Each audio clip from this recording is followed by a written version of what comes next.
Bonjour madame, bonjour messieurs, chers téléspectateurs de Communion Télévision. Bienvenue à Décryptant. Décryptant, votre plateforme d'édification. Décryptant vous permet comme ça d'avoir des éclaircies suite à un message. Certainement, pendant que vous regardez les messages, il y a des préoccupations, soit questions qui défilent dans vos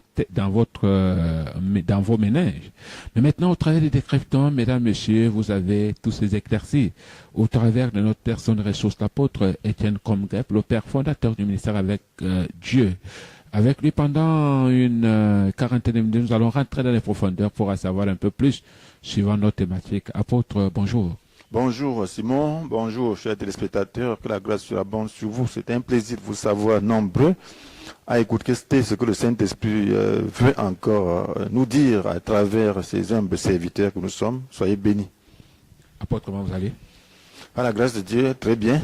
Oui, par la grâce de Dieu. Un nouveau jour et un nouveau lundi, un nouveau jour également dans la capitale Yaoundé. Qu'est-ce que ça vous fait de voir, de traverser la ville et de vous rendre compte qu'il y a des personnes qui montent et qui descendent sans trop savoir pourquoi? Ah oui, bon, ce que je sais, c'est que ce monde passe, hein, nous sommes là pour un temps. Donc, ce qui m'amuse souvent, c'est que alors les gens chaque jour sortent, montent, se vaquent à leurs occupations, descendent, mais puis ils ne sont pas très conscients du fait qu'ils sont juste là pour un petit temps. Hein. Donc très peu sont conscients du fait qu'ils sont là pour un séjour temporaire. Oui. Donc c'est ça qui, quand je prends du recul, je vois ça et puis bon, je me dis voilà. Voilà le monde. Jusqu'à ce qu'on ait cette conscience, on ne saura pas ce qu'on est en train de faire. Oui, jusqu'à ce qu'on ait cette conscience, on ne saura pas ce qu'on est en train de faire. Mais maintenant, apôtre, il vous revient quand même de temps en temps de les regarder avec un cœur du Père. Bien sûr, ce cœur, c'est Dieu seul qui peut donner. Parce que si on ne fait pas attention, sinon on n'entre pas dans une autre dimension, la dimension du royaume, on verra comme le monde voit. Parce qu'en réalité, la Bible dit que c'est Dieu de ce monde. Alors, c'est Paul qui dit que si notre évangile est en demeure voilée, c'est pour les incrédules, c'est pour ceux qui se perdent. Il dit que le Dieu de ce monde a voilé leur esprit pour qu'ils ne voient pas resplendir la lumière de l'évangile, qui ne voit pas briller la lumière de l'évangile qui fait resplendir la gloire de Jésus-Christ. Donc, voilà, donc il y a le Dieu de ce monde qui fait que les hommes sont comme dans une prison. Donc, ils ne voient pas la lumière. Imaginez-vous une prison sans fenêtre. Donc, tu ne peux que t'occuper des petites choses. Tu fais ce que tu peux faire pour t'occuper. Oui. Donc, si nous ne faisons pas attention, nous nous retrouvons aussi dans cette situation où nous ne voyons pas. Nous ne voyons pas l'état de perdition des gens. Et là, c'est ce qui nous arrive. Le monde tente toujours de nous aveugler. Et puis, mais Dieu nous éclaire à travers sa parole. Donc, c'est ça qui fait notre joie. Notre aveuglement peut être aussi quand même comme celui du monde. Ok, d'accord. Voilà, maintenant, apôtre, revenant sur notre thématique, savoir le cœur du Père, nous amorçons la deuxième partie. Et voilà. Maintenant, la question que je vais vous poser, est-ce que le Père aime ses enfants de même façon, le Père? Est-ce que c'est, quand on essaie un peu de voir cet amour, est-ce qu'il y a équitabilité?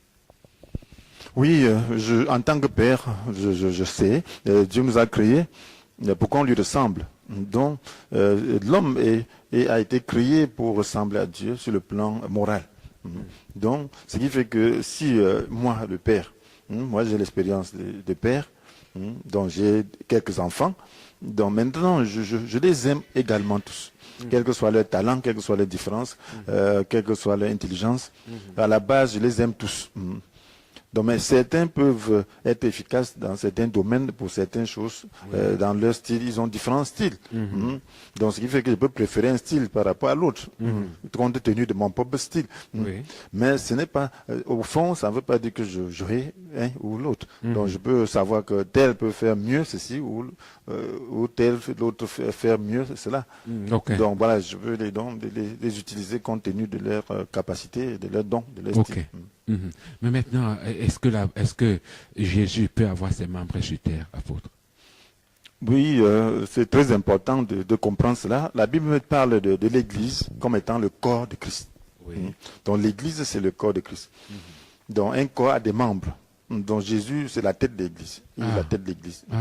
Donc ce qui veut dire que la tête est en haut. Oui. Et les membres, le corps, le corps avec tous les membres sont en bas, donc sur la terre. C'est-à-dire que les hommes qui marchent, là, il y a d'autres qui sont les membres, le pied, la main et autre chose encore. Voilà, effectivement.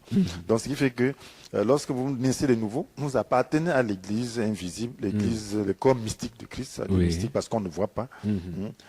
Donc, tous ceux qui sont vraiment nés de nouveau appartiennent à ce corps mystique. Donc, ici, nous laisse sur la terre pour être ses membres, pour agir à sa place. Donc, la tête ne peut pas agir. La tête pense, mais c'est le corps qui agit. Donc, c'est ce que représente l'Église, c'est ce que représente toi et moi. Lorsque nous appartenons à l'Église, à Christ, il faudra qu'on parle d'appartenir à Christ.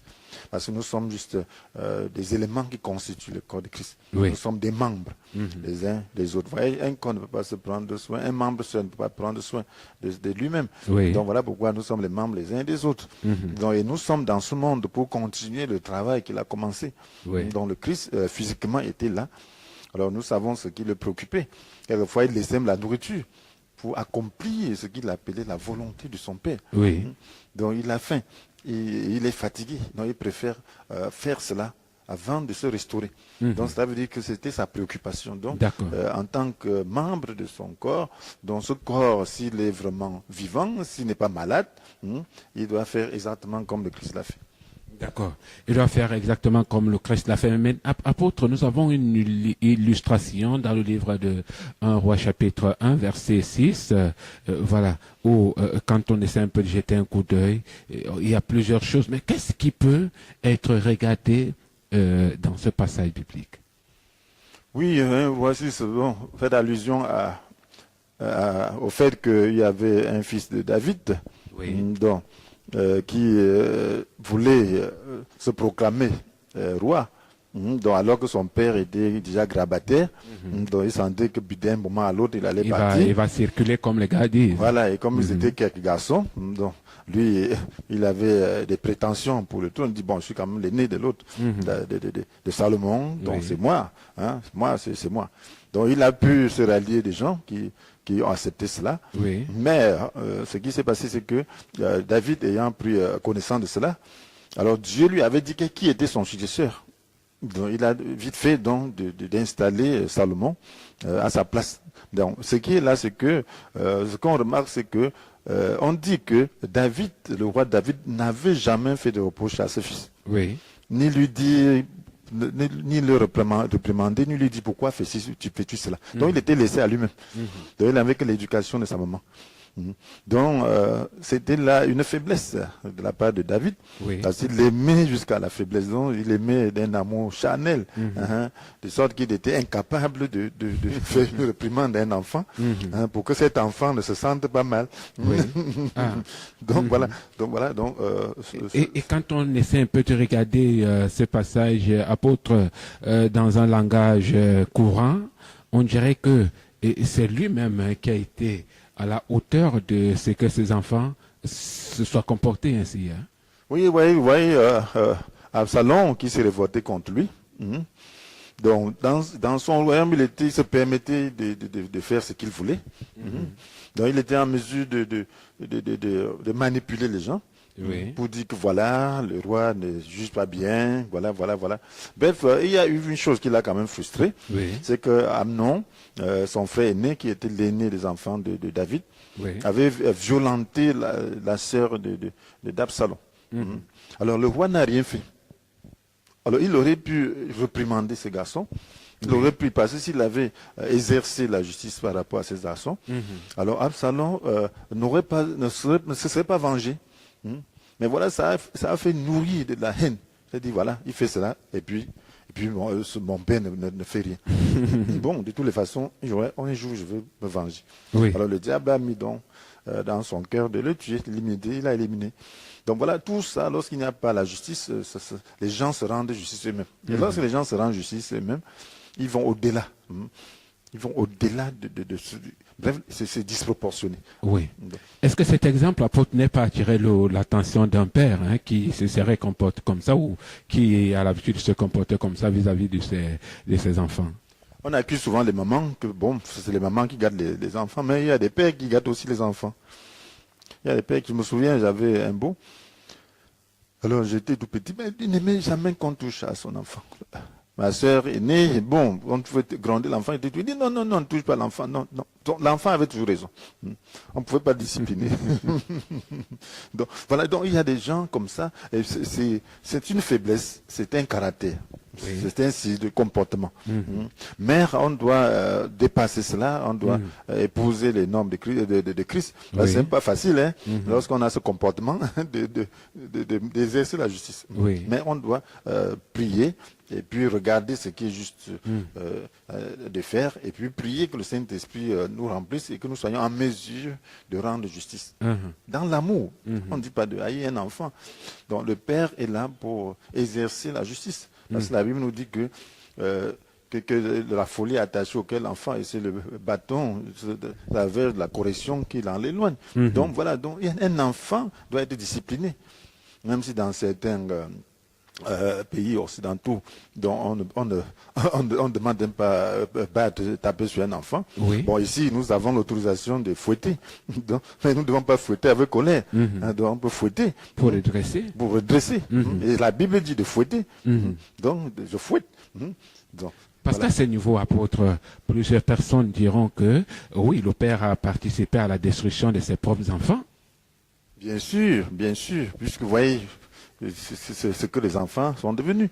Il y a eu beaucoup de difficultés. Il est vrai que bon, il y avait une certaine malédiction, mais regardez la faiblesse du père. Finalement, cet enfant est en mesure de se rebeller contre son propre père. Oui. Absalom.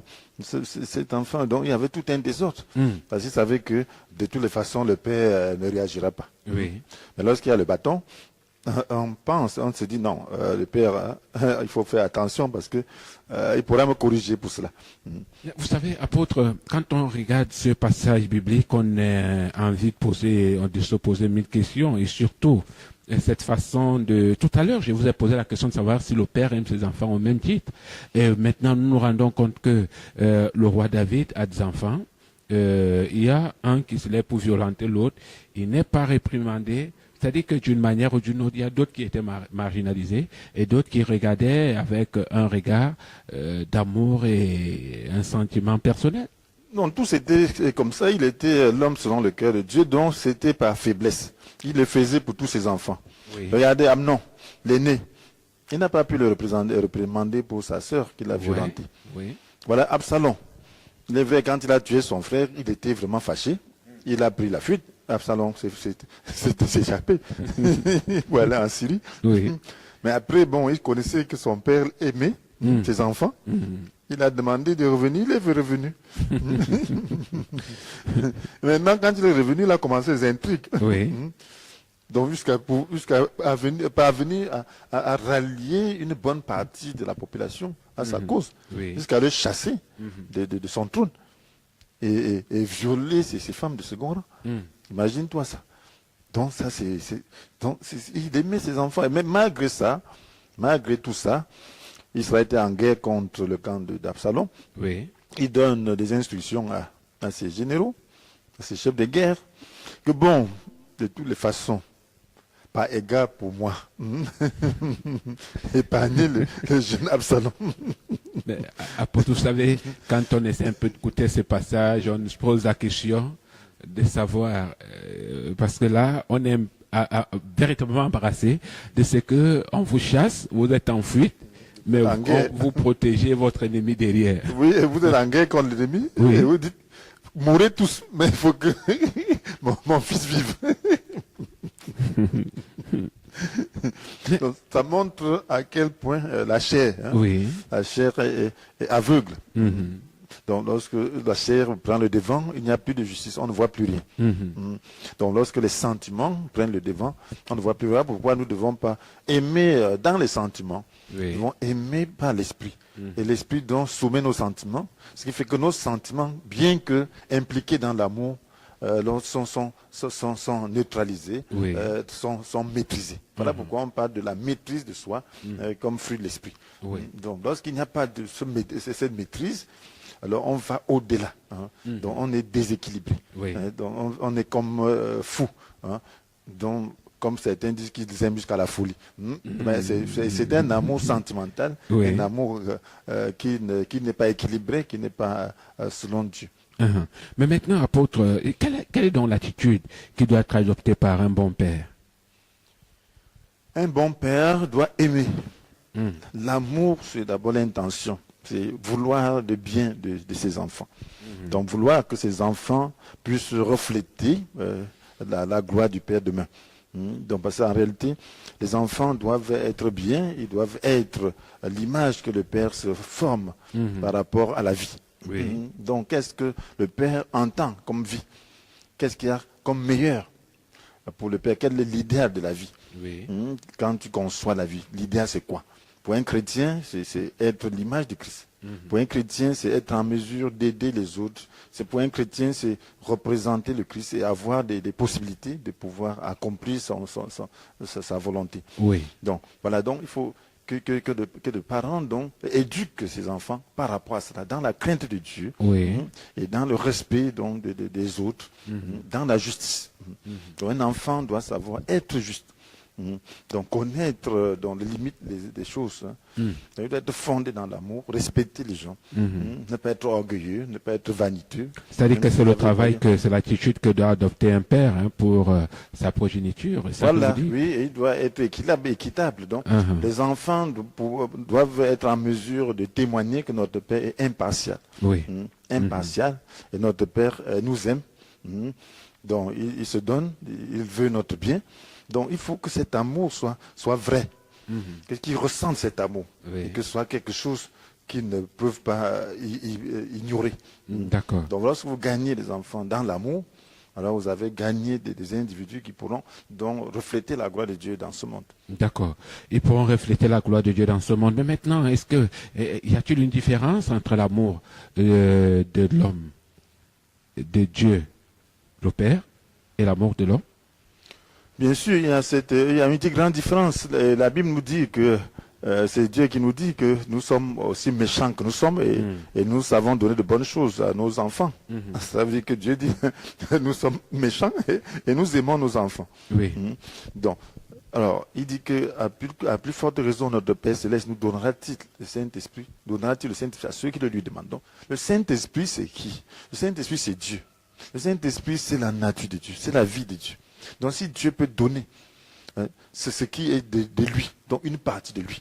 Oui. Ça c'est l'amour parfait. Donc partager sa vie, c'est l'amour parfait. Donc, alors l'amour de Dieu est un amour équilibré. L'amour de Dieu est un amour qui a tout, donc la justice, qui respecte la justice. Oui. Donc, l'amour de l'homme n'est pas toujours équilibré. Vous allez voir quelqu'un, alors voilà un enfant qui fait du mal à un voisin. À l'enfant d'un voisin. Qu'est-ce qu'il va faire? Pour un homme qui n'est pas équilibré, qui a juste un amour sentimental, il va nier. Il dit, mon fils n'a rien fait. Donc c'est sa manière de le protéger. Oui. Il n'a rien fait. Alors, c'est pas juste. C'est pas juste. Alors, il faut réprimander cet enfant. Pourquoi as-tu fait ça? Il faut savoir, il faut chercher à comprendre pourquoi.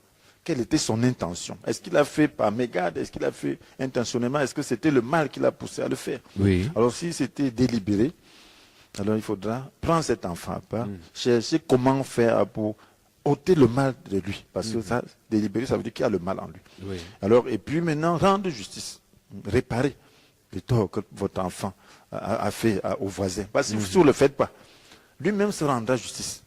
Tôt ou tard. Oui, tôt ou tard. Alors ça, ce ne serait pas l'amour de toutes les façons.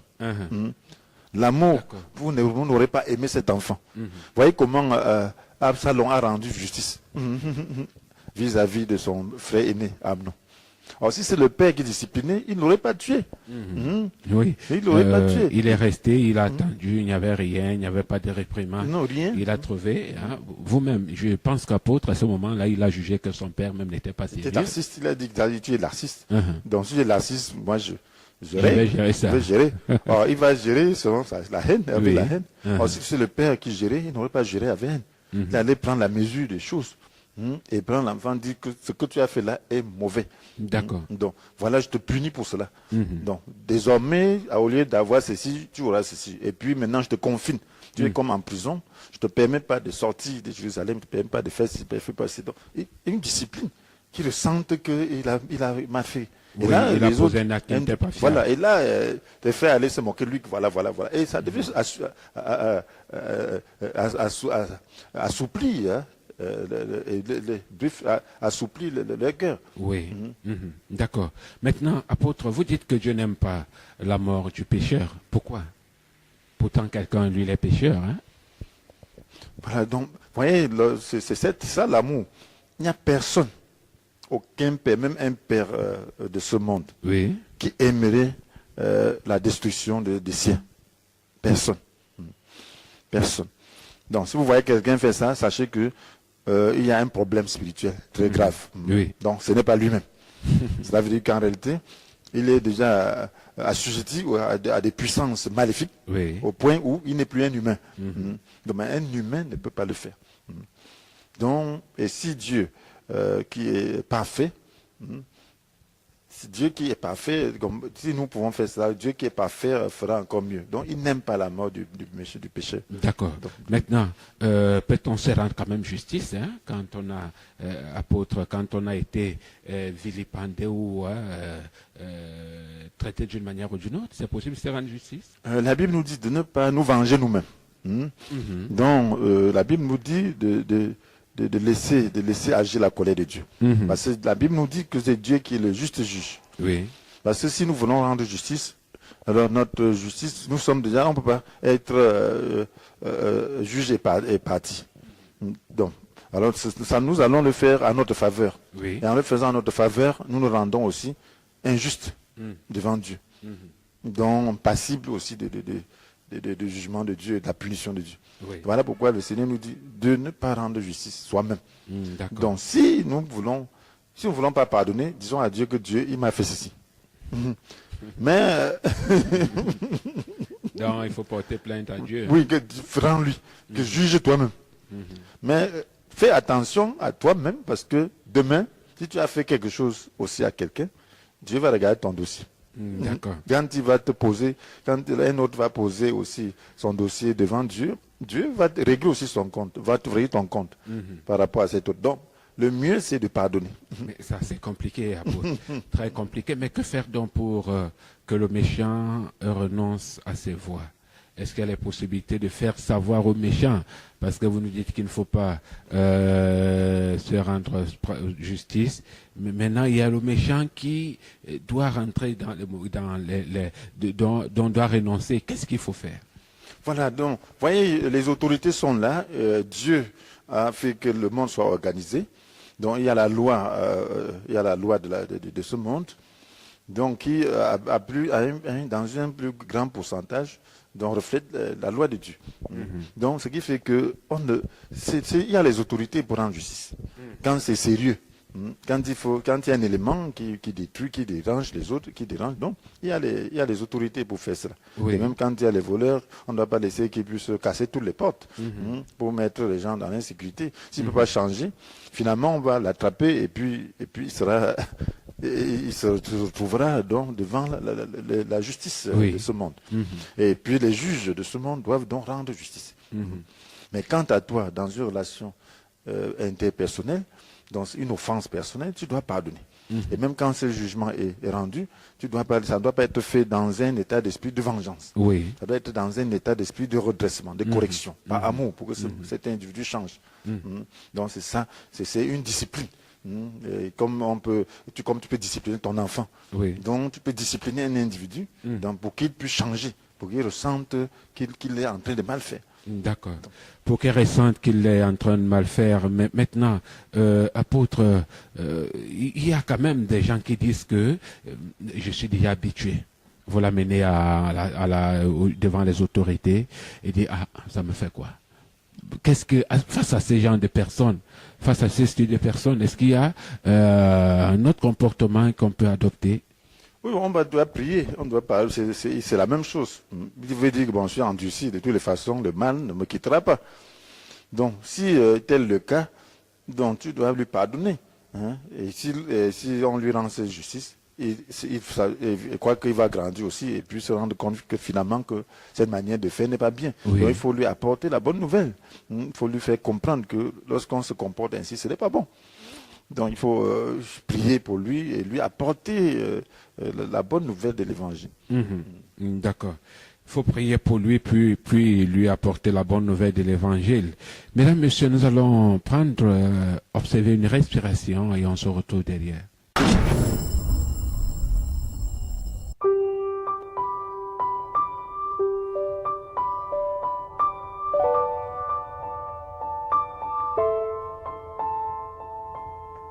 This is the story of a brother who slept and woke up in Foreverland. He looked around, nothing's familiar. He wondered how it got to be there.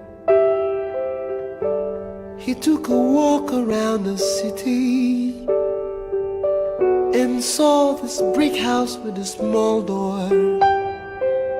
Walked into the room and saw a man in white. Must be an angel, so he said. Mr. Angel, I'm a stranger, don't know what's going on. The last thing I remember was I slept last night. This is a border town that takes you where you get a crown. Must have head of heaven where you came from. Only those whose name I find written in this book of life will forever be in paradise. Is your name in this book of life? Is your name in this book of life here? Is your name in this book of life? Is your name in this book of life here?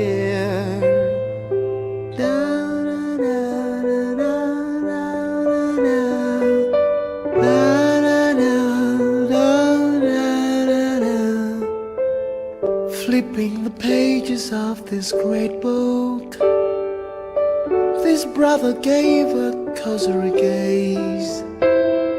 He saw the names of prophets, saints and martyrs who kept the faith and won the race. But he said, Mr. Angel, where is my name? Can you tell me what is going wrong? I'm a pillar in my local church, give the offerings and the tithes, feed the poor and have myself a good name. Is my name in this book of life? Is my name in this book of life here? Tell me, is my name in this book of life? Is my name in this book of life here? Unforgiveness lurks within your heart. Some folks that you will never let go. Little foxes and secret faults will bring surprises on that final day.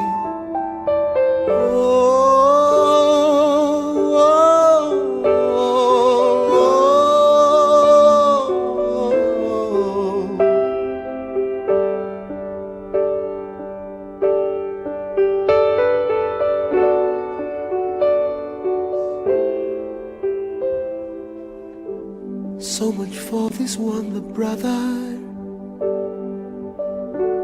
What about you? What about me? Let him the things that he stands. Let him take it lest he fall. Only the pure in heart will see Jesus. Those whose garments glow with purity. Is your name in that book of life? is your name in that book of life? There is your name in that book of life. Tell me, is your name in that book of life? There, think about it.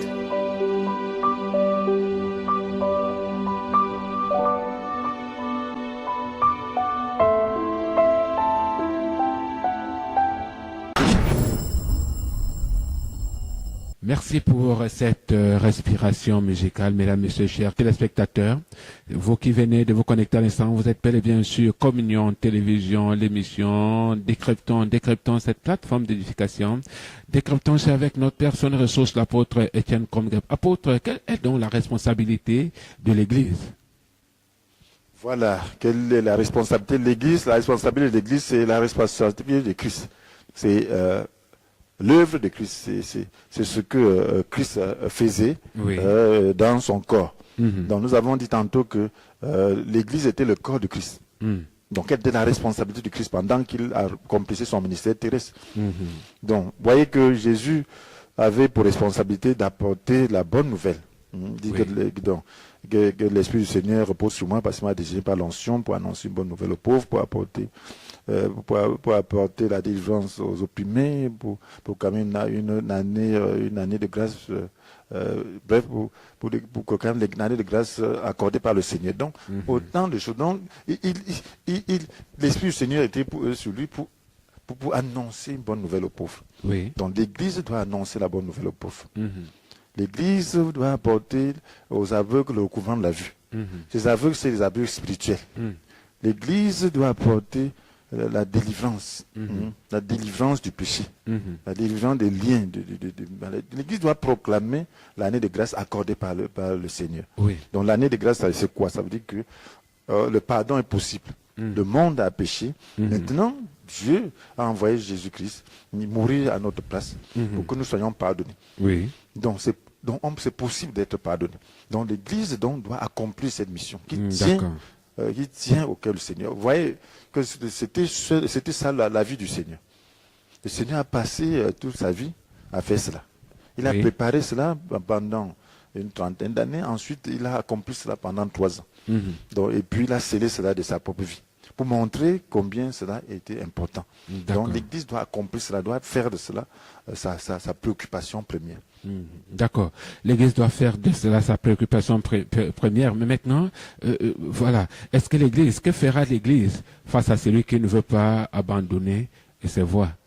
L'Église a des capacités nécessaires pour pouvoir renverser la tendance vis-à-vis de ce type de personnes? Voilà, celui qui ne veut pas envoyer. L'Église, c'est qui? L'Église, c'est l'ensemble de ceux qui croient. Oui. Maintenant, en son sein, l'Église visible n'aura jamais à 100% tous ceux-là qui croient de manière sincère. Ah, ok. Donc, il y aura des gens qui ne croiront pas de manière sincère. Donc, ils viendront pour autre chose et qui seront toujours en marge de ce que l'Église doit faire. Oui. Par rapport à ses commandements, les commandements du Seigneur, par rapport à la vie du Seigneur.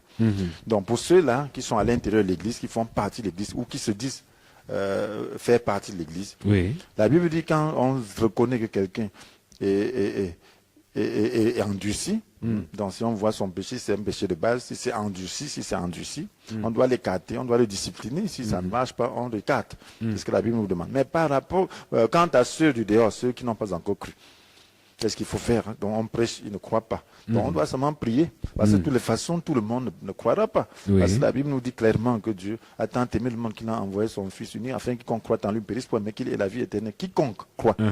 Donc celui qui ne croit pas est condamné, c'est ce que la Bible dit. D'accord. Donc, et l'Église, la croix, c'est l'exercice de sa volonté, c'est l'exercice personnel de sa volonté. Mais apôtre, qu'est-ce qui pourra donc pousser l'homme à la rébellion? Donc, la rébellion, nous naissons tous dans la rébellion. Oui. L'homme a été induit en erreur. Oui. Donc, il avait utilisé son autodétermination, son libre arbitre, pour choisir son indépendance vis-à-vis de Dieu. Et depuis lors, pensant être indépendant, se diriger lui-même, il ne savait pas qu'en le faisant, il se soumettait à un autre prince, à une autre D'accord. puissance. Et depuis lors, donc, l'homme est en rébellion. C'est une puissance qui est en rébellion contre Dieu. Ah, Donc l'homme est l'agent de cette puissance spirituelle mauvaise qui agit pour détruire et contrecarrer l'action de Dieu. Donc l'homme, en réalité, l'homme naturel, l'homme normal, qui ne connaît pas le Christ, est un rebelle. Et comme Absalom, qui a pris les armes contre son frère, contre son père. Bon, maintenant, apôtre, si la responsabilité de Dieu est que nous soyons sauvés, que doit faire l'homme? Quel sera le rôle que devra jouer l'homme face à cette responsabilité de Dieu? La Bible nous dit dans Romains chapitre 10, verset 13, que tous ceux qui feront appel au Seigneur seront sauvés. Tous ceux-là. Tous ceux qui feront appel au Seigneur seront sauvés. Donc l'homme doit faire appel au Seigneur. Oui. Pour qu'il fasse appel au Seigneur, il faut qu'il croie en lui. Oui. Pour qu'il croie en lui, il faut qu'il entende. Pour qu'il entende, il faut qu'il soit annoncé, que le Seigneur soit annoncé. Oui. Pour que le Seigneur soit annoncé, il faut que Dieu envoie des gens, des prédicateurs. Et ces prédicateurs, c'est l'Église. C'est l'Église qui doit faire ce travail de répandre la bonne nouvelle, d'annoncer la bonne nouvelle. Et c'est la responsabilité de tout un chacun donc, de croire. Oui. Donc, et de faire appel au Seigneur. Donc, celui qui entend la bonne nouvelle doit croire, doit répondre positivement. Donc, s'il ne le fait pas, donc maintenant, son sang est sur sa tête. Voilà. Maintenant, si apôtre, quand on essaie un peu de voir tout ça, on se rend compte que à côté de ça, il y a des personnes qui doivent manifester l'amour de Dieu sur terre. Quelles sont ces personnes-là? C'est l'Église qui doit manifester l'amour de Dieu sur terre. Donc, voyez, les hommes ne sont pas bien, ne sont pas des gens gentils. Donc, vous pouvez apporter la bonne nouvelle à quelqu'un, il vous insulte. Oui. Il ne comprend pas. Donc, c'est l'expression de la méchanceté qui est en l'homme, de la rébellion qui est en l'homme. Et lorsque vous êtes vraiment enfant de Dieu, il y a des enfants du malin qui vont vous détester. Oui. Parce que l'esprit du monde déteste l'esprit de Dieu. Donc, si tel est le cas, vous devez donc manifester l'amour de Dieu. Vous devez représenter Dieu. Vous devez être comme un père pour ce monde-là. Le monde, quelle que soit la sagesse de l'homme, de ce monde, quel que soit son niveau de responsabilité, son autorité et puis son envergure. Alors, ce sont des enfants. Ce sont des enfants devant ceux-là qui croient.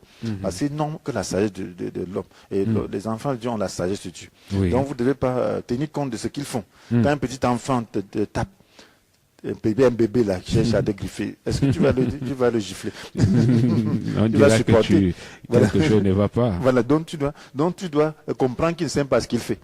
Donc, lorsque nous mettons à être en colère contre ceux qui se comportent mal vis-à-vis de nous, c'est que nous ne comprenons pas. Vous voulez qu'ils fassent comment?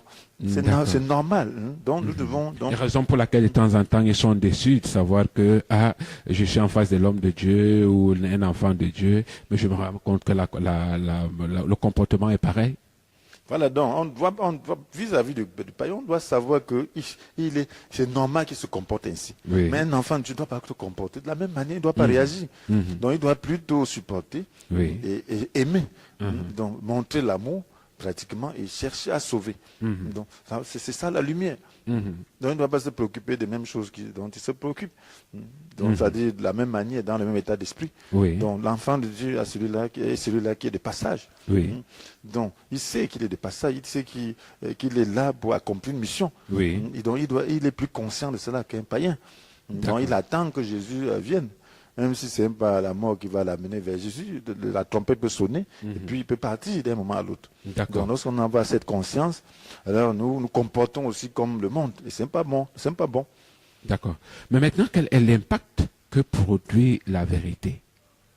La vérité, lorsque la vérité, elle est puissante. Parce que la Bible nous dit que la parole de Dieu est vivante, efficace, plus tranchante que toute épée à double tranchant. Oui. Pénétrant jusqu'au plus profond de l'air, jusqu'à atteindre à mes esprits, jointure et moelle. Elle juge les dispositions et les pensées du cœur. Donc, la vérité donc juge. La vérité, puisque l'homme, j'ai dit tantôt que l'homme est comme dans une prison, sans lumière, sans fenêtre. Donc la vérité perce une fenêtre pour que les rayons de lumière entrent dans cette prison, pour que l'homme voit son état tel que cela est réellement. Donc la vérité permet à l'homme de savoir qu'il est pécheur. La vérité permet à l'homme de savoir qu'il est loin de Dieu. La vérité permet à l'homme de savoir que il est vaniteux. La vanité permet à l'homme de savoir qu'il se leurre, il D'accord. vit dans l'illusion. Et puis maintenant, il peut maintenant décider de vivre dans la réalité, D'accord. donc, en acceptant le Seigneur. Et maintenant, aux côtés de cela, un enfant de Dieu devrait en réalité se préoccuper de quoi alors? Il doit se préoccuper de ce que le Seigneur dit. Donc, faites du règne de Dieu ce qui est juste à ses yeux, votre préoccupation première. Le Oui. règne de Dieu, c'est quoi? C'est cette bonne nouvelle. Cette bonne nouvelle, le règne de Dieu, c'est cette bonne nouvelle donc, qui est annoncée. Ce qui est juste à ses yeux, ça veut dire que l'homme doit chercher à mener une vie juste par le Saint-Esprit. Donc, un enfant de Dieu doit se préoccuper du salut des autres Oui. et de son développement spirituel, personnel. Et amener l'autre au même développement spirituel. Parce que ça fait les disciples, c'est ce que Jésus a dit, Oui. d'aller et de faire de toutes les nations, parmi toutes les nations, les disciples. Donc, enseigner-leur à observer tout ce que vous avez prescrit. Donc, il faut enseigner. Et tu dois enseigner quoi? Ce n'est pas juste la théorie. Tu dois enseigner ta vie. Tu dois enseigner ton développement spirituel. Oui. Si tu ne vas nulle part, tu n'auras rien. Tu vas amener les gens où tu vas enseigner quoi? Donc, il faut que tu sois en train d'aller quelque part pour pouvoir amener un autre à ce niveau. D'accord.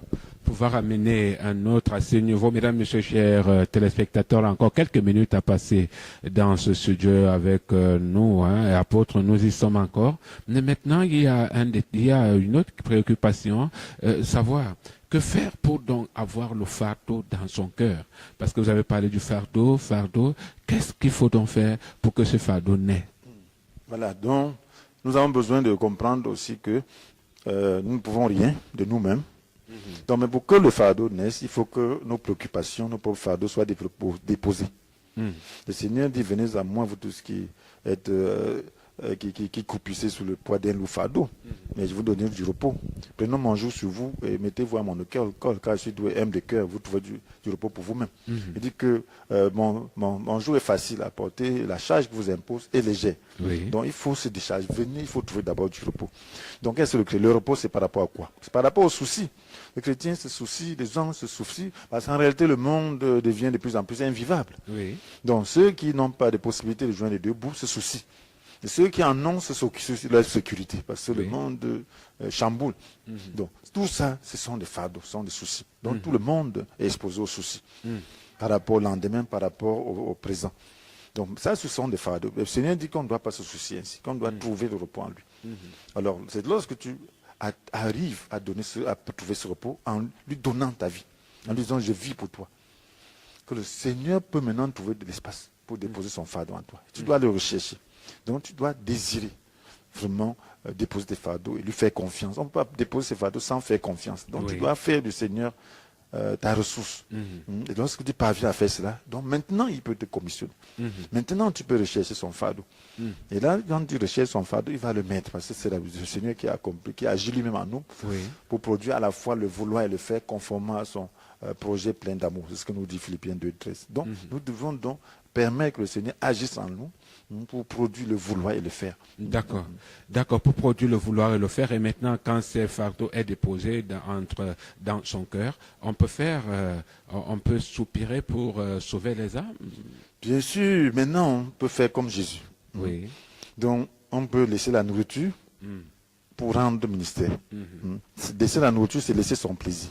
Laisser la nourriture, c'est laisser son aise. Oui. Donc on trouve plaisir à voir les âmes sauvées, à voir les âmes développées. Donc c'est ça, ça devient notre plaisir. Donc c'est ça, ça devient quelque chose de grand pour nous. Ça devient une valeur, notre valeur. Et là, on vit la joie du Seigneur. Et là, on n'est plus là à vivre selon la joie du monde qui varie.